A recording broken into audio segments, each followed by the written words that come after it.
Stand, fight!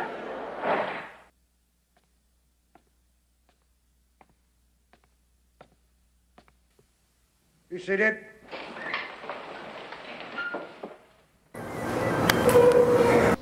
Hold it, Al, that's the wrong video. Here's Johnny. My name is John Noll, and I served aboard the USS Newport News from 1966 to 1970. After that period of time, I lost track of my shipmates, my friends, and like a lot of us, a lot of you, went about my life in the normal civilian fashion. In 2000, I had made contact with two shipmates of mine, Al Siegel and Steve Doug Shimeda, and we paid a visit to the USS Salem, sister ship to the News. The Salem is currently berthed in Quincy, Massachusetts, and is maintained as a historical naval vessel. We went aboard the ship and stepped backwards 40 years in time. We spent the whole day wandering around the ship, our old working spaces, and I say our old working spaces because although the Salem is merely a sister of the News, they're identical twins. During the course of our time there, we saw displays from other ships, from the Shipbuilding Museum, various other naval activities, and Al Siegel came up with the concept of why can't we have a museum aboard the Salem that would honor the Newport News. And so work began in the year 2000 to make that a reality. In 2002, the director of the Salem organization approached me. She had heard about the tragedy of 1972, the explosion in Turret 2 off the coast of Vietnam. And she was wondering if we would like to use the Turret 2 on the Salem as a memorial to our fallen comrades. We accepted the challenge, and in 2002 we mustered a work party aboard that ship and restored Turret 2 from the bilges to the gun turret. It is now in pristine shape. The guns can be trained and elevated. I'm told we can fire them if we can find some ammunition.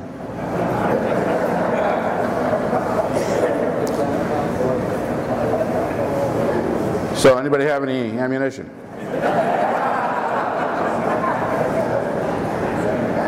When we concluded, that was a 4 or 5 day long work party. And when we concluded, we were all sweaty, covered with chipped paint, red lead, hydraulic oil, everything you'd expect to find after 35 years of being closed up. And we had managed to get a plaque that had the names of all the sailors that lost their lives in that explosion, and we had it with us. And we thought that it was fitting that we would have a memorial service for those men, and we did. Nothing formal, nothing fancy, nothing like this.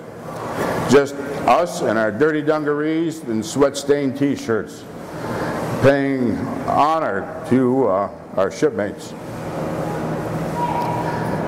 We had a reunion in 2003 aboard the ship, and we had a formal memorial service then, primarily for those men, but also for all others who have lost their lives. And now it's become a tradition. And so what we are here today for is to remember the dead, all of the sailors that sailed aboard the Newport News that are no longer with us in this world. Some of them died in action against the enemy. Some of them died as a result of accidents at sea. Some of them served their time, retired or left the Navy, and then fell victim to natural causes.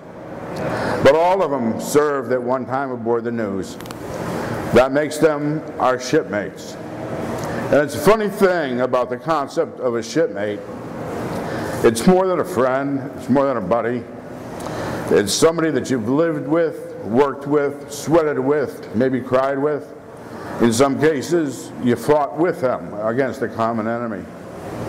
And that forms a bond that is unlike anything you can find in the civilian world. And so when one of us passes, we all hurt for it. I got a little poem here. I don't know who wrote it. The title is My Heart's at Sea Forever. Long ago I was a sailor. I sailed the ocean blue. I knew the bars in Singapore, the coastline of Peru. I knew well the sting of salt spray, the taste of Spanish wine, the beauty of the Orient. Yes, all these things were mine. But I wear a different hat now, a tie and jacket too. My sailing days were long ago. With that life I am through. But somewhere deep inside of me, the sailor lives there still. He longs to go to sea again, but knows he never will. My love, my life is here at home, and I will leave here never. Though mind and body stay ashore, my heart's at sea forever. Like I said, there's a bond that forms sailing on a man-of-war, capital ship at a line. Unlike other branches of the service, we not only have our weapon with us when we need it, but we live our lives entirely within that weapon. Just taking a man-of-war to sea is a dangerous proposition. Most of us were young men when we did it. Some of us stayed in, became old men. It's a dangerous occupation. So you know that the guy that's working next to you has to be able to do his share of the load. He's got your back, they would say today. And that helps form the bond that we're speaking of. You know, there's a lot of talk these days about men and women in uniform. But there's another thing that we did as well. It wasn't just a dangerous job, but we did an honorable job. Those of you pre-1960, you managed to keep the Cold War cold. For 25, 30 years, the Newport News never needed to fire her guns in anger. Her mere presence was enough to hold the enemy at bay. Time came when the guns were needed, and we responded, and we did our job. We did what our country asked us to do. And I say men because in those days that's all it was. But men and women who serve their country like that are worthy of honor. They're worthy of honor for the job that they've done, for the life they've lived after their time in the service. And when they pass in death, they're worthy of honor still. The families of those people all honored them within their own religious beliefs, within their own traditions, and in their own manner. But it's only fitting that their shipmates honor them as well, because nobody other than their shipmates understand what it was like to serve in the Navy, serve in the armed forces. They don't know the sacrifices, they don't know of the hardships, and they certainly don't know of the camaraderie that is built up. And that's what we're here for today. To honor them, not just their death, but their life. To honor the service that they gave to the ship and to their country. To remember them and remember what they did. And also to be a testimony to the young people around us and the nation at large of how we hold that kind of service in high esteem. We're fortunate to live in a country that has never had to fight a war, well, not in a long time, fight a war on our own ground.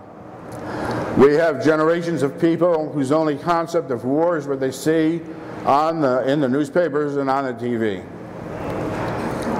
And in one sense that's a blessing, but in another sense it's a hardship, because also not only do those people not know what it's like to have to defend yourself firsthand against an enemy, they are unaware of what it takes for somebody to do that for them.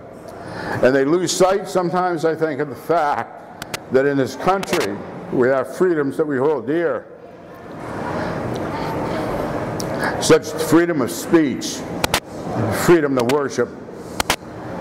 But it's not the reporter that gives us freedom of speech, or the preacher that gives us freedom of religion.